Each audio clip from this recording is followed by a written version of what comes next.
할렐루야. 예배 자리에 나오신 여러분을 진심으로 환영하고 축복합니다. 어느덧 날씨가 많이 따뜻해진 것 같습니다. 이전에 아침에 일어나면 많이 쌀쌀해서 출근할 때 많이 힘들었었는데요. 이제 날씨가 많이 완연해져서 이제 출근하는 길도 좀 더 가벼워지고 이제 마음이 좀 풀어진 계절이 찾아온 것 같습니다. 그러나 이 세상 가운데 아직까지도 정말 혹독한 겨울을 보내고 있는 사람들이 있습니다.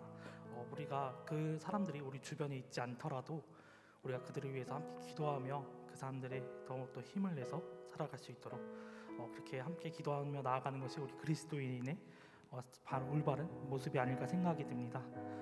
우리가 그들을 더욱더 기억하고 함께 찬양하며 나가며 우리가 그들을 위해서 헌신하며 나가는 한 주가 되기를 소망합니다.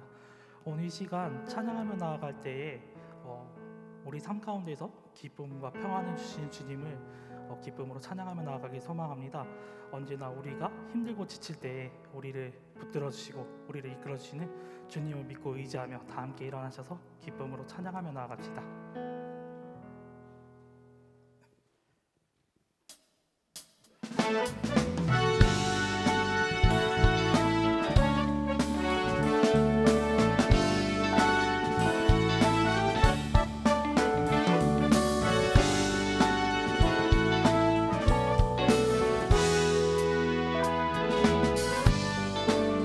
주께서 내 맘에 주신 기쁨은 이 세상 즐거움 비교할 수 없네. 잠깐 있다 사라질 세상의 것과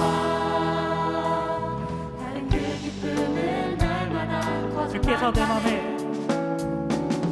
주께서 내 맘에 주신 기쁨은 이 세상 즐거움 비교할 수 없네. 잠깐 있다 사라질 세상의 것과 다른 그 기쁨은 날마다 커져간다네. 주가 주신 평안이 내 맘에 있어.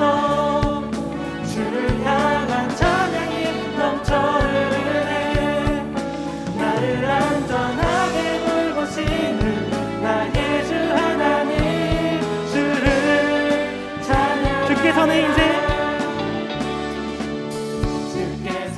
인생 주신 소망을 이 세상 행복과 비교할 수 없네. 어둠 속에 사라질 세상의 것과 다른 그 소망은 날마다 커져간다네. 주가 주신 평안이 내 맘에 있어. 주를 향한 찬양이 넘쳐 흐르네. 나를 안전하게 돌보시는 나의 주 하나님, 주를 찬양. 주가 주신 평안이 내 맘에 있어. 주를 향한 찬양이 넘쳐 흐르네. 나를 안전하게 돌보시는 나의 주 하나님, 주를. 다시 한 번 더 찬양하겠습니다. 주가 주신 평안이 내 맘에 있어. 주를 향한 찬양이 넘쳐 흐르네. 나를 안전하게 돌보시는 나의 주 하나님, 주를 찬양하리라.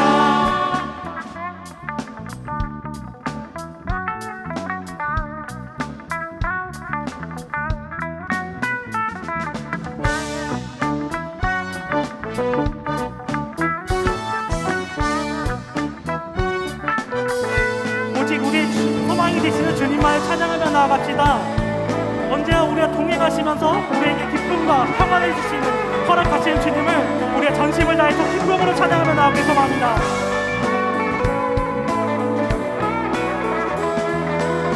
다 함께 찬양하겠습니다. 주가 주신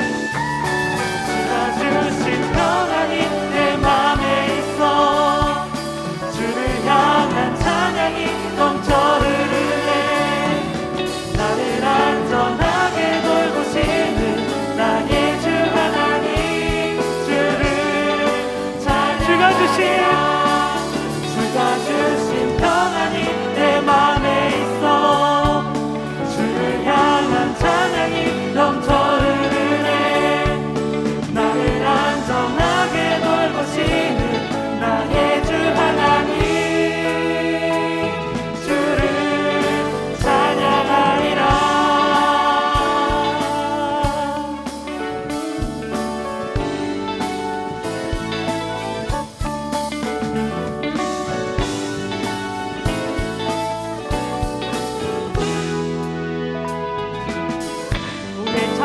주신 하나님께 영광의 박수를 올려드리며 나아갑시다.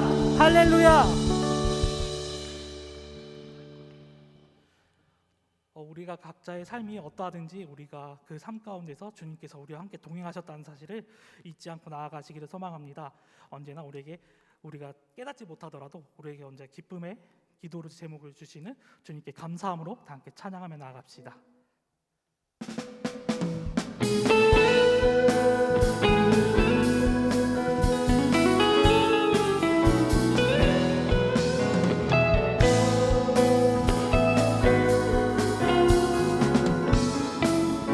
여호와를 즐거이 불러 여호와를 즐거이 불러 기쁨으로 주께 나가리. 여호와 하나님 나 주의 백성 기르시는 양이. 여호와를 즐거이 불러 여호와를 즐거이 불러 기쁨으로 주께 나가리. 여호와 하나님 나 주의 백성 기르시는 양이. 감사함으로 주를 높이며 그 문에 들어가서 찬송함으로 그 이름을 다시 한 번 더 감사함으로 주를 높이며 그 문에 들어가서 찬송함으로 그 이름을 처음부터 찬양하겠습니다. 여호와를 즐거이 불러 여호와를 즐거이 불러 기쁨으로 주께 나가리. 여호와 하나님 나 주의 백성 기르시는 양이. 여호와를 즐거이 불러 기쁨으로 주께 나가리. 여호와 하나님 나 주의 백성 기르시는 양이. 감사함으로 주를 높이며 그 문에 들어가서 찬송함으로 그 이름을 다시 한 번 더 감사함으로 주를 높이며 그 문에 들어가서 찬송함으로 그 이름을 축하지어다. 주의 선함과 인자하심이 영원하고 주의 성실하심이 다시 한 번 더 주의 선함과 주의 선함과 인자하심이 영원하고 주의 성실하심이 대대되리오다. 감사함으로 주를 높이며 그 문에 들어가서 찬송함으로 그 이름을 송축하리. 우리의 목소리로 찬양하겠습니다. 감사함으로 주를 높이며 그 문에 들어가서 찬송함으로 그 이름을 송축하리. 다시 한 번 찬양하겠습니다. 감사함으로 주를 높이며 그 문에 들어가서 찬송함으로 그 이름을 송축하리. 감사함으로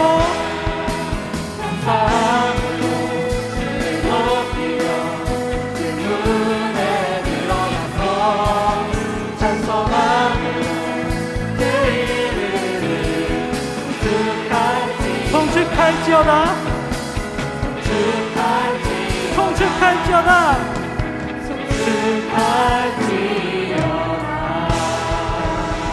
할렐루야.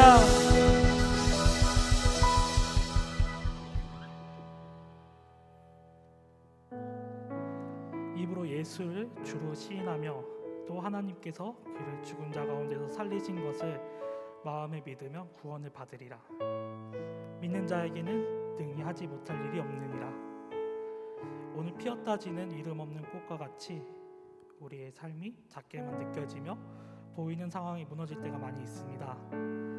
예수님께서는 우리의 부르짖음을 들으시고 주님의 능력으로 우리를 붙들어 주심을 우리는 알고 있습니다. 우리가 이 알고 있는 것을 넘어서 우리가 이 시간에는 주님께 믿음으로 고백하며 결단하며 나아가길 소망합니다. 우리가 때때로 살아갈 때에 나의 부족함으로 인해 우리가 낭망하지만 그것 또한 주님께서 허락하신 은혜이고 주님께서 우리를 인도하시는 길의 방법임을 우리가 잊지 않기를 소망합니다. 우리의 방법과 우리의 생각과 우리가 주인된 생각들을 모두 다 내려놓고 온전히 주님께 모든 것을 맡겨드리며 내 삶을 드리며 주님께 믿음으로 시인하며 우리가 주님께 온전한 마음으로 나아가는 우리 모든 믿음의 청년들이 되기를 소망합니다. 이 시간 다 함께 찬양하며 나아갑시다.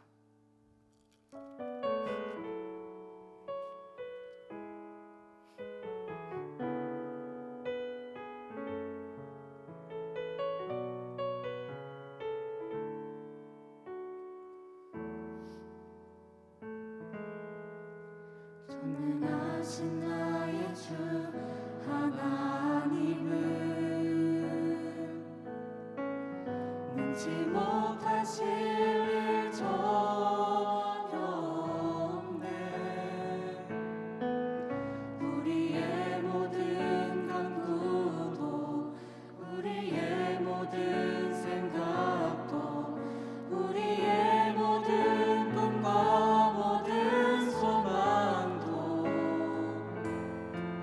신실하신 나의 주 하나님은 우리의 모든 괴로움 바꿀 수 있네. 불가능한 일을 하시고 죽은 자를 일으키시니 그를 이긴 자 아무도 없네. 주의 말씀 의지하여 깊은 곳에 금을 던져 오늘 그가 놀라운 일을 이루시는 것보라. 주의 말씀 의지하여 믿음으로 금을 던져 믿는 자에게 능치 못함 없네. 처음부터 찬양하겠습니다. 전능하신 나의 주 하나님은 능치 못하실 일 전혀 없네. 우리의 모든 간구도 우리의 모든 생각도 우리의 모든 꿈과 모든 소망도 신실하신 나의 주 하나님은 우리의 모든 괴로움 우리의 모든 괴로움 바꿀 수 있네. 불가능한 일을 하시고 죽은 자를 일으키시니 그를 이긴 자 아무도 없네. 주의 말씀 의지하여 깊은 곳에 금을 던져 오늘 그가 놀라운 일을 이루시는 것보라. 주의 말씀 의지하여 믿음으로 금을 던져 믿는 자에게 능치 못함. 주의 말씀 의지하여 깊은 곳에 금을 던져 오늘 그가 놀라운 일을 이루시는 것보라. 주의 말씀 의지하여 믿음으로 금을 던져 믿는 자에게 다시 한 번 더 찬양하며 나아갑시다. 주의 말씀 의지하여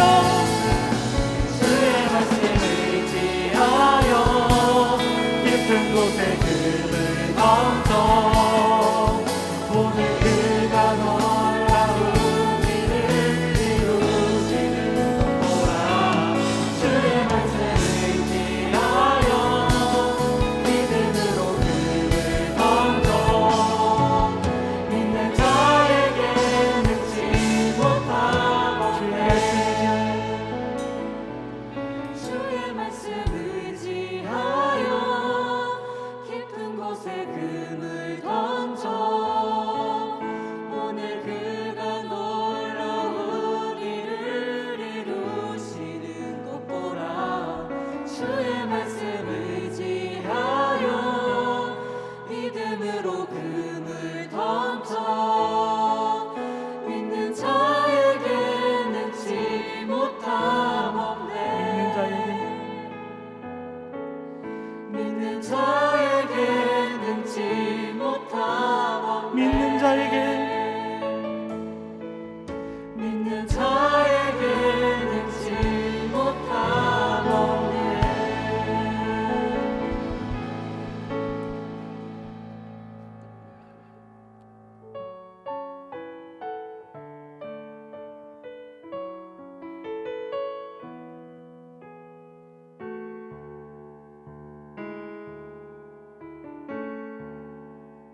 크시다 전능하신 하나님, 지금도 우리와 함께 하신 하나님께 감사와 찬양을 드립니다.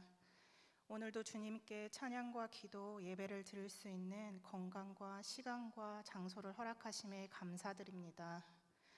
주님, 한 주를 살면서 주님의 자녀로서 부끄러웠던 우리의 모습이 있었음을 고백합니다.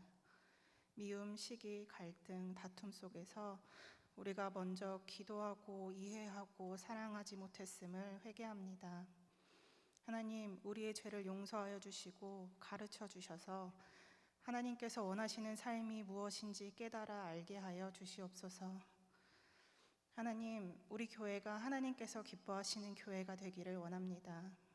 특별히 젊은이 공동체 가운데 함께하여 주셔서 서로를 위해 기도하며 함께 뜨겁게 예배드리는 교회 되게 하여 주시옵소서. 교회의 모든 사역들이 하나님의 은혜로 주님의 계획하심대로 진행되기를 원합니다. 또한 말씀과 훈련을 통해서 하나님께서 기뻐하시는 참 제자들로 성장하는 젊은이 교회 되게 하여 주시옵소서. 우리 나라를 위해 기도합니다. 우리 나라가 하나님 보시기에 거룩하고 정직한 나라가 될 수 있도록 도와주시옵소서. 하나님께서 이 땅의 교회에 주신 사명을 감당할 수 있도록 평화롭고 안전한 나라가 되게 하여 주시옵소서. 모든 일의 주관자 되시는 주님, 전쟁으로 힘들어하고 있는 우크라이나에 속히 평화가 임하길 간절히 원합니다. 전쟁으로 인해 아파하고 힘들어하는 사람들에게 주님 찾아가 주셔서 위로하시고 또 평안을 허락하여 주시옵소서. 코로나로 인해 힘들어하고 있는 사람들의 건강과 삶이 회복될 수 있도록 주님 함께 해주세요. 함께 예배드리는 청년들의 삶 가운데 인도자 되시는 주님, 주님께서 사랑하시는 청년들 모두가 주님의 계획하심 아래 있음을 믿습니다. 삶이 각자가 생각하지 못한 방향으로 흘러갈지라도 실수가 없으신 주님을 신뢰하며 인도하심을 감사함으로 따라가는 삶이 되게 하여 주세요. 기도할 때 저희의 힘이 되어 주시고 찬양할 때 저희에게 기쁨을 주시는 주님께 감사드립니다. 주님께서 사랑하시는 청년들에게 하나님의 자녀답게 살아갈 수 있는 지혜와 힘과 용기를 허락하여 주시옵소서. 오늘 말씀을 전해주시는 전도사님과 함께하여 주시옵소서. 성령님께서 이 시간 함께하여 주셔서 말씀을 듣는 우리 모두의 마음을 열어주시고 전도사님을 통하여 전해지는 주님의 말씀을 듣고 하나님의 뜻을 깨달아 한 주를 살아갈 힘과 지혜를 주시옵소서. 우리의 계획과 생각보다 더 크신 주님의 능력을 믿습니다. 우리와 언제나 함께 하시며 우리를 도우시는 주 예수 그리스도의 이름으로 기도합니다. 아멘.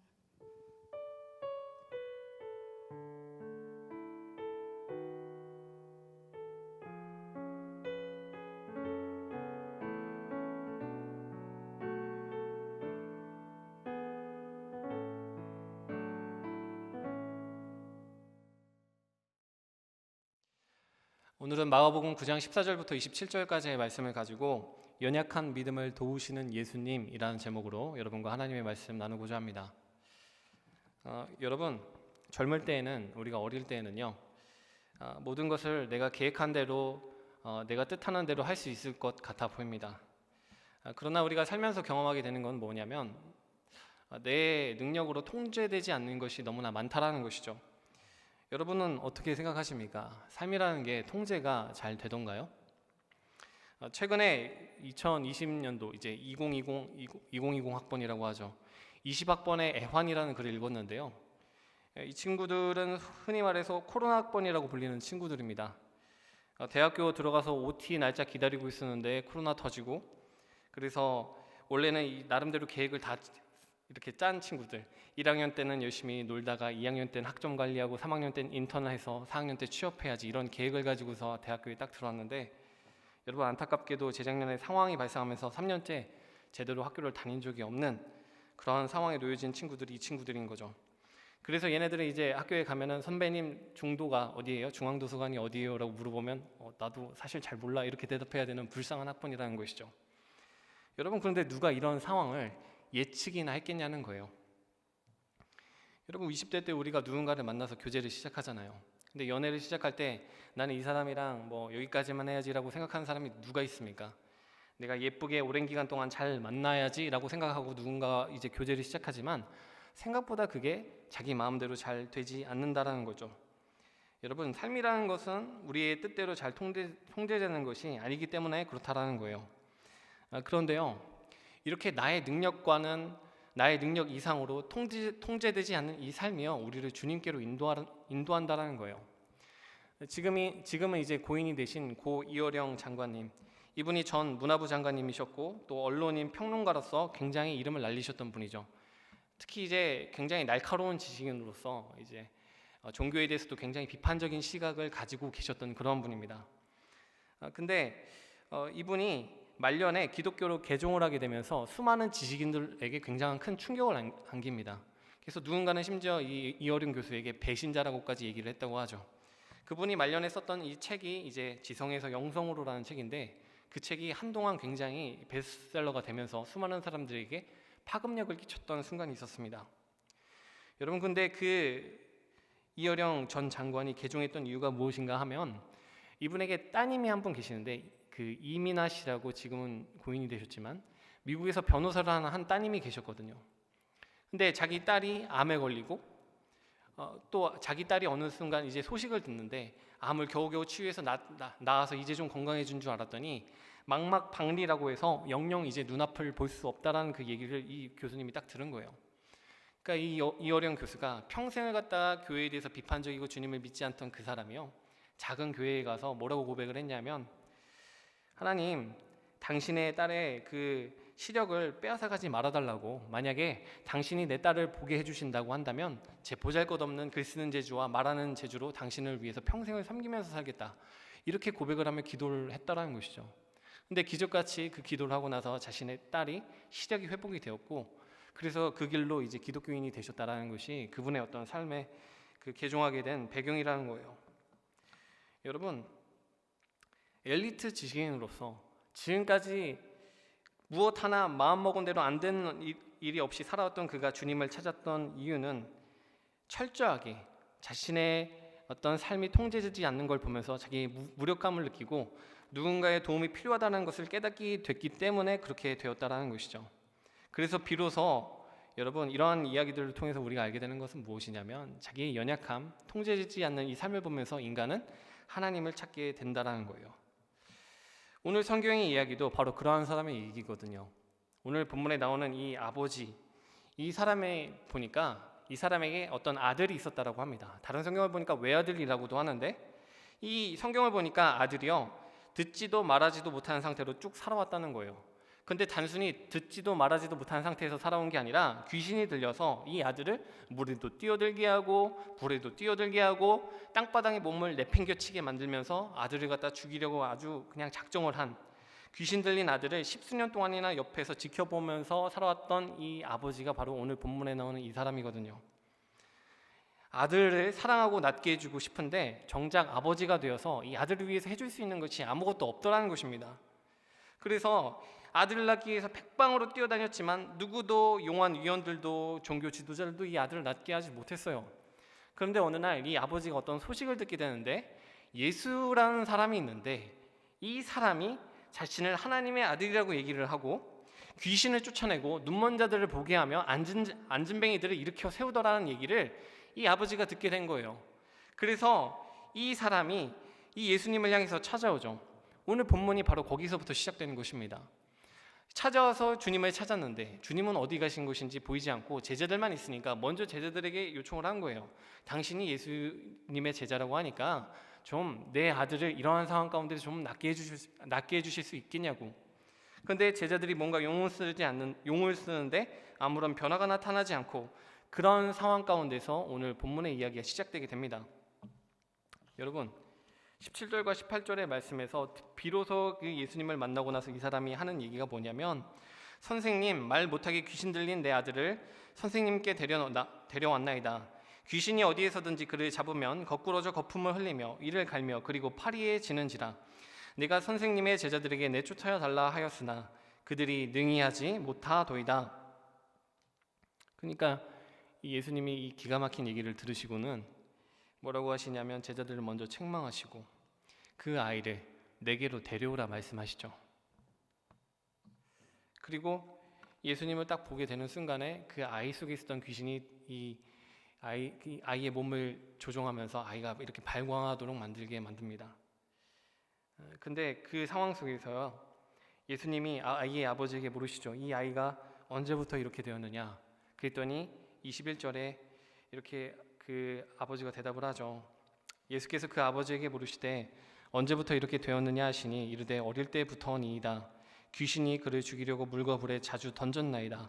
그러나 무엇을 하실 수 있거든 우리를 불쌍히 여기사 도와주옵소서. 하실 수 있거든 우리를 불쌍히 여기사 도와주소서. 이게 도대체 무슨 말입니까? 여러분, 이 사람이 지금 예수님을 향한 아주 굳고 변함없는 믿음으로 나온 게 아니죠. 사실은 나는 당신을 향한 믿음이 아주 희미하고 연약합니다라는 고백을 한 거나 다름이 없어요. 그럼 사실은요, 이 권능 많으신 주님께서 이 믿음 없는 모습을 보면서 너는 나를 믿지 않는구나 하면서 포기하실 만도 한데, 여러분, 이 주님께서요, 이 아버지의 이 10년 가운데 아주 작지만 믿음의 불씨를 보셨다라는 거예요. 그래서 이 사람의 믿음을 키워주시고자 여러분 다시 한번 기회를 주십니다. 23절의 말씀을 보니까 예수께서 이르시되 할 수 있거든이 무슨 말이냐? 믿는 자에게는 능히 하지 못할 일이 없느니라, 이렇게 말씀하시죠. 여러분, 저는 옛날에 이 본문을 보면요, 이게 책망하는 것처럼 느껴졌어요. 너 왜 이렇게 믿음이 없니? 너 왜 이렇게 연약하니? 이렇게 책망하시는 걸로 저는 읽혔었는데, 이 본문을 보고 다시 보고 하다 보니까 이게 책망하시는 게 아니에요. 사람이요, 인생의 코너에 몰리면 시야가 좁아집니다. 그래서 어떠한 생각에서 벗어나지 못해요. 그러니까 이 사람이요, 지금 자기의 능력으로 찾아보고 했는데 안 된다라는 생각에 결국 그 낭망하는 마음에 사로잡혀 있는 거 아닙니까? 그러니까 주님이 이 말씀을 통해서 왜 너의 그 생각에 그 사로잡혀서 안 된다고 하니 믿는 자에게는 능치 못함이 없어. 그런데 이 앞에는, 이 믿는 자에게는 능치 못한다라는 말 앞에는 뭐가 생략되어 있는 거죠?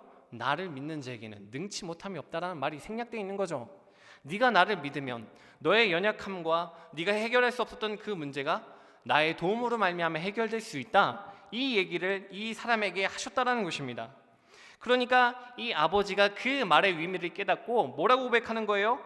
24절의 말씀, 그 아버지가 소리를 질러 이르되 내가 믿나이다, 나의 믿음 없는 것을 도와주소서. 그런데요, 여러분, 한 가지 생각해 볼 주제가 있습니다. 이 사람이 지금 믿는다라고 했는데 이 믿음이 과연 얼마나 온전한 믿음입니까?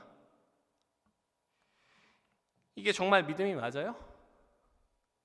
여러분, 만약에 믿음의 순도를 따진다면 이 믿음은 얼마나 순수한 믿음입니까? 왜 우리가 뭐 금함량이 50% 넘어가면 14K, 75% 넘어가면 18K 이렇게 하잖아요. 그런데 이 믿음은요, 오늘 이 사람이 고백하는 이 믿음의 순도는 과연 얼마나 되겠냐는 거예요. 얼마나 순수한 믿음이겠냐는 거예요. 여러분, 사실은요, 너무나 연약한 믿음이고 바람이라도 후 불면 꺼져버릴 것 같은 미약한 심지와도 같은 보잘것없는 믿음인 것이죠. 그러니까 이 아버지도 자기 믿음을 고백하면서조차 자기 이 믿음이 너무 말도 안 되게 연약한 걸 알기 때문에 나의 믿음이 연약한 것을 도와달라고 이렇게 애원하면서 기도하지 않습니까? 여러분, 근데 중요한 것이 무엇이냐면 한없이 연약하고 미약한 믿음이지만 그 연약한 믿음을 도와주시는 분이 계시다라는 것이죠. 그래서 그의 작고 연약한 믿음을 보시고 그의 아들에게 명령하시는, 그의 아들 가운데 있는 귀신에게 명령하셔서 다시는 그에게 돌아오지 말라라고 명령하셔서 그 아이를 낫게 해주시고 아이를 온전하게 회복시켜 주시고 쓰러졌던 아이의 손을 잡아 일으켜 세우시는 분이 계셨다라는 것입니다. 그분이 오늘 본문에서 우리에게 나타나고 있는 예수님의 모습이 아니냐는 거예요. 그런데 여러분, 저는 오늘 이 본문을 보면서 어떠한 생각을 했냐면 이 아버지의 모습이요, 꼭 우리의 모습이라는 생각이 들었어요. 여러분, 우리도 살면서 언제 주님을 찾습니까? 내가 내 뜻대로 다 되는 것 같아요, 내 능력으로 충분한 것 같아요, 그때 우리가 주님을 찾던가요? 아니죠. 무언가 내 삶에 내 능력으로, 내 지혜로, 내 힘으로 해결할 수 없는 문제가 생겼을 때요, 우리는 비로소 교만했던 과거의 태도를 버리고 주님 앞에 나와서 주님, 나의 삶에 이런 문제가 있는데 좀 도와주실 수 있냐고 애원하면서 그분께 엎드리게 된다라는 거예요. 여러분, 관계에서 실패하고 가정에서 실패하고 경제적인 어려움이 찾아올 때, 여러분 비로소 내가 그것을 내 힘으로 감당하기 힘들다고 여길 때, 여러분 우리는 주님 앞에 나와서 간구하잖아요. 주님, 날 좀 도와달라고. 그런데 문제는 무엇이냐면, 그 간구하는 우리의 그 고백을 보면요, 간구하면서조차 주님이 온전히 해결해 주실 수 있다라는 믿음 없이 고백하는 것이, 너무나 연약한 믿음으로 고백하는 것이 우리의 모습이 아니냐는 것입니다. 여러분은 정말로 여러분의 진노, 재정, 경제, 관계 여러 가지 문제를 놓고 주님 앞에 내려놓고 기도할 때 진정으로 그분이 여러분 삶에 역사하실 것, 인도하실 것을 믿으면서 기도하십니까? 정말로 주님이 나의 삶을 인도하시고 책임져 주실 것이라는 어떤 분명한 믿음을 가지고 기도를 합니까? 아니면 하실까? 해주실 수 있을까? 두려움과 의심을 가지고 기도하십니까? 여러분, 구원의 문제는 어떤가요? 내 안에서 내가 이 불안한 이 구원의 문제를 가지고 주님 앞에 나와서 주님께서 날 구원해 주시옵소서 이렇게 기도할 때, 내가 믿는 그 주님께서 나에게 영원한 생명과 구원을 주신다라는 믿음을 가지고 고백을 하냐는 거예요. 그렇지 않잖아요. 고백하면서조차 불순물이 너무나도 많이 섞여서 의심과 불안이 너무나도 많은 이 오늘 본문에 나오는 연약한 믿음을 가진 아버지의 모습으로 기도하는 것이 우리 신앙의 사실은 실태라는 거예요. 실태. 그런데 정말로 중요한 것은 오늘 본문에 이 연약한 믿음을 가진 아버지를 붙잡아 주셨던 주님이 오늘 연약한 믿음으로 당신 앞에 나와 간구하는 우리 한 심령을 붙잡아 주고 계시다. 여러분, 성경을 보십시오. 성경을 보면요, 연약한 믿음을 붙잡아 주시는 하나님의 모습이 반복적으로 나옵니다. 여러분, 하나님이 우리에게 원하시는 건 굳건한 믿음입니다. 왜냐하면 우리가 굳은 믿음으로 서 있다는 것 자체가 우리가 하나님을 신뢰하고 사랑한다는 가장 확실한 증거거든요. 그래서 우리에게 분명한 믿음 가운데, 굳건한 믿음 가운데 서 있으라고 성경을 통해서 반복적으로 요청하시죠. 그런데 하나님은 아세요. 하나님은 우리가 어떠한 존재인지, 얼마나 연약함에 쉽게 휩쓸려 가가지고 흔들리기 쉬운 존재인지를 아신다라는 거예요. 그래서 성경을 보면 이렇게 믿음이 심히 연약해져서 무너지기 일보 직전의 사람들을 찾아가셔서 위로하시고 건져내신 하나님이 모습이 반복적으로 나온다라는 것이죠. 여러분, 구약시대 가장 위대한 선지자 중에 한 명이 엘리야 아닙니까? 850대 1로 수많은 이방 선지자들과 싸워서 이기고 그 사람들을 모조리 해결하게 되는, 현혹했던 그 사람들을 모조리 이렇게 정리하게 되는 놀라운 이적과 기사를 행하는 사람의 엘리야 아닙니까? 그런데 우리가요, 그 싸움 직후에 엘리야가 정작 스스로 목숨을 끊으려고 했다는 사실에 대해서는 잘 아는 사람이 드물죠. 하나님의 뜻대로 이방 선지자들과 싸웠는데요, 싸움이 끝나고 나서 이제는 끝인 줄 알았는데 이세벨이 부하들을 동요해가지고 자기를 죽이려 하는 그 모습을 보면서 이 늙은 선지자의 마음이 눈 녹듯이 녹아내린 거예요. 아, 이제 더 이상 끝났구나. 그래서 이 사람이 한 선택이 무엇입니까? 왕상 19장 4절과 5절에 보니까 자기 자신은 광야로 들어가 하룻길쯤 가서 한 로뎀나무 아래에 앉아서 자기가 죽기를 원하여 이르되 여호와여, 넉넉하오니 지금 내 생명을 거두시옵소서. 이게 무슨 말입니까? 나 죽고 싶다는 거 아니에요? 나 이제 더 이상 못하겠다는 거 아니에요? 그런데 여러분, 이렇게 심히 연약해진 믿음 가운데 있는 이 노 선지자에게 하나님이 하셨던 행동은 무엇이냐면 5절의 말씀을 보니까 천사가 그를 어루어 만지며 그에게 이르되 일어나서 먹으라. 하나님, 나 이제 못해요. 하나님, 나 이제 더 이상 힘이 없어요. 연약한 믿음 가운데 있던 인생에게 하나님 찾아가셔서 그를 어루어 만져주시고 다시 한번 달려갈 수 있는 능력을 주신다. 여러분, 또 다른 예를 찾아볼까요? 사사기 6장에 보면 하나님이 이 비탄에 빠져있던 이스라엘 사람들을 건져내기 위해서 미디안 종족들이 쳐들어와 가지고 이렇게 마음껏 수탈하는 이스라엘을 건져내기 위해서 누구를 선택하시냐면 사사 기드온을 선택하십니다. 천사를 보내서 그를 선택하시고 내가 너를 사용해야겠다 이렇게 말씀을 하는데, 여러분, 그러면 믿어야 될 거 아니에요. 하나님이 나타나셔서 내가 너를 사용하겠다, 너를 통해서 역사하겠다 하면 믿어야 될 거 아니에요. 그런데 이 기드온의 믿음이 얼마나 연약한지 하나님이 천사를 통해서 나타나셔서 음성을 들려주셨음에도 불구하고 전쟁 전에 하나님 두려워요. 내가 정말로 하나님과 함께하고 있는지, 하나님이 역사하시는 어떤 그런 사람인지 확인해 보길 원합니다라고 하면서 어떻게 행동을 하냐면, 하나님, 제가 양털 뭉치를 마당에 두겠습니다.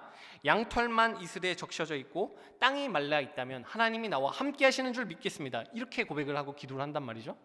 그랬더니 하나님이 그 사람의 기도를 들어주셔서 정말로 그러한 일이 벌어지게 만들어요. 그러면 믿어야 될 거 아니에요. 근데 이 연약한 이 믿음을 가진 기도원이 또 어떤 기도를 하냐면, 하나님, 이번에는 반대로 양털만 마르고 땅은 다 적셔지게 해주세요. 여러분, 이런 이 연약한 모습을 보았을 때 하나님이 어떻게 행동을 하셨냐면 6장 40절을 보니까 이렇게 하나님께서 말씀하십니다. 그 밤에 하나님이 그대로 행하시니 곧 양털만 마르고 그 주변 땅에는 다 이슬이 있었더라. 여러분, 인물은 다르고 상황도 다르지만 공통적인 게 있죠. 무엇입니까? 연약함을 이해하시고 그 연약한 믿음이 자라날 수 있도록 도우셨던 하나님의 은혜가 그들의 삶 위에 부어지고 있었다는 사실입니다. 여러분, 그런데 이 연약한 믿음을 도우시는 그분의 은혜가 동일하게 지금 나의 삶에도 흘러내리고 있다는 사실을 믿으면서 신앙생활을 하고 있냐는 거예요. 여러분, 저는 압니다. 이 자리에는 분명 주님을 향한 분명한 믿음을 가지고 분명한 체험과 경험을 가지고 나의 삶을 주님께 드리겠습니다, 주님이 나의 전부입니다, 분명한 믿음을 가지고 나와서 기도하고 예배하고 찬양하는 사람들도 있겠죠. 그런데 반면 주님에 대한 믿음도 분명하지 않고 어떠한 분인지도 잘 모르지만 삶이 어려워서 내 마음이 너무 무너져서 무언가 붙잡을 존재가 필요해서 힘이 필요해서 찾아온 사람들도 있다는 걸 압니다. 그런데 여러분, 오늘 본문을 통해서 하나님이 우리에게 알려주신 아주 중요한 사실은 무엇이냐면, 주님은 연약한 믿음으로 찾아온 나를 이해하시고 그러한 나를 손잡아 주시고 온유한 음성으로 우리에게 들려주시기를 내가 너의 믿음 없는 것을 도와주겠다 말씀하신다라는 것이죠. 왜요? 그분은 연약한 믿음을 도와주시는, 믿음 없는 것을 도와주시는 예수님이시기 때문에 그렇다는 것입니다. 여러분, 우리의 모습이 사실은 이 연약한 아버지의 모습이 아니냐는 거예요. 여러분의 삶에도 제가 청년들 만나서 신방하다 보면 사연 없는 사람이 없죠. 각자마다 이 지고 있는 무거운 삶의 짐들이 있거든요. 여러분, 그래서 우리도 다 이 무너진 현실들 앞에서 주님께 연약한 믿음으로 고백하지 않습니까? 형편없는 수준의 믿음이긴 하지만 그럼에도 불구하고 다른 곳에서는 소망을 찾을 수가 없어서. 그런데 우리가 기억해야 될 것은 무엇이냐면, 그런 미약한 믿음을 지닌 자라도 주님의 도움을 받는다는 것입니다. 여러분, 이런 미약한 믿음을 붙잡아 주시고 놓지 않으시는 이 주님의 은혜에 대해서 영국의 주교였던 조셉 벨이라는 이 사람은 이렇게 표현을 했습니다. 자네가 처한 상황을 잘 이해하게 천국을 향하도록 우리를 붙잡아주는 두 개의 손이 있는데, 하나는 우리 구주를 붙잡는 우리의 믿음의 손이고 하나는 우리를 꼭 붙드시는 주님의 자비와 풍성한 구속의 손이라네. 그분을 붙잡는 우리의 손은 연약하고 쉽게 느슨해지지만 우리를 붙잡는 그분의 손은 강하고 저항할 수가 없네.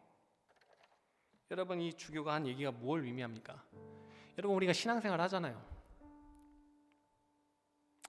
신앙생활 하면서 내가 주님께 나와서 간구를 하면서 결단을 한단 말이죠. 내가 주님 믿겠습니다. 나의 삶에 역사하여 주시옵소서. 굳은 결심하고서 그 길을 가거든요.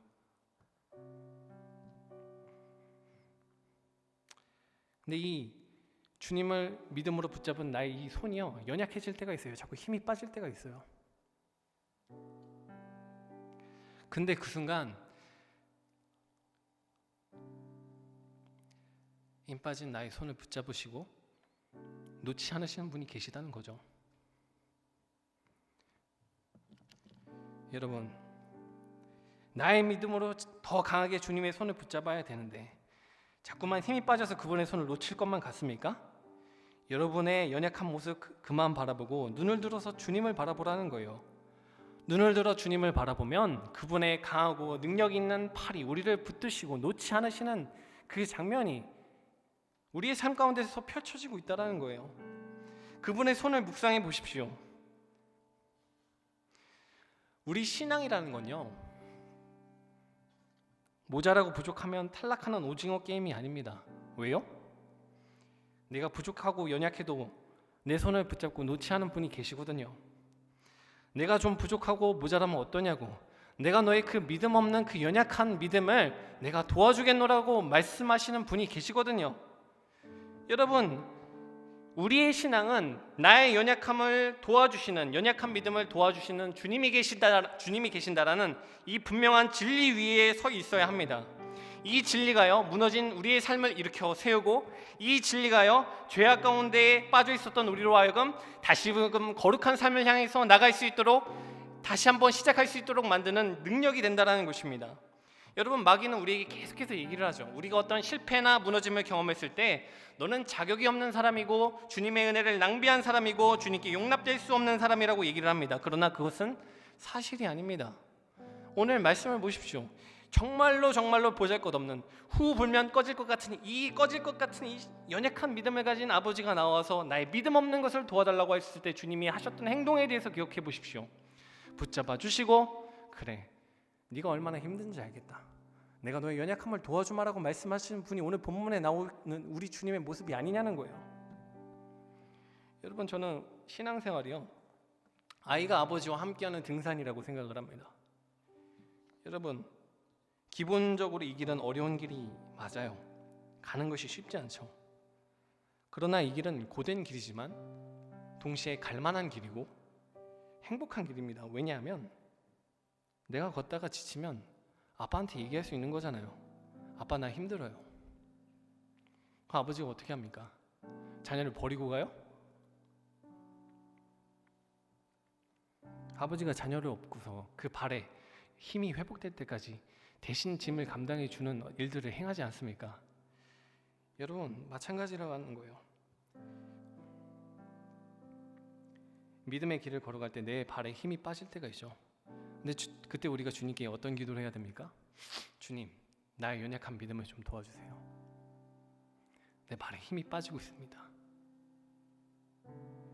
그 기도를, 하나님 나를 긍휼히 여겨달라고, 주님 나를 불쌍히 여겨달라고, 도와달라고 기도를 하라는 거예요. 그러면 우리 사랑이 많으시고 긍휼이 넘치시는 우리 주님께서 어떻게 행동하신다고요? 연약한 우리를 도와주셔서 날마다 새롭게 하시고 믿음 안에서 자라날 수 있도록 친히 보살펴 주신다라는 것입니다. 여러분, 그러므로 우리 사랑하는 청년들, 주님은 나의 연약함을 도와주시고 나를 포기하지 않으시고 날마다 내 등 뒤에서 나에게 힘되어 주시고 능력되어 주신다라는 이 분명한 진리 위에서 지금은 비록 연약하고 넘어짐이 많은 부족한 모습일지 모르지만 그 주님의 손을 꼭 붙잡고 한 걸음 한 걸음 나가면서 우리의 연약한 믿음을 장성한 믿음의 분량으로 바꿔나가게 되는 우리 사랑하는 춘천중앙교회 젊은이 청년들 되기를 주님의 이름으로 축복합니다.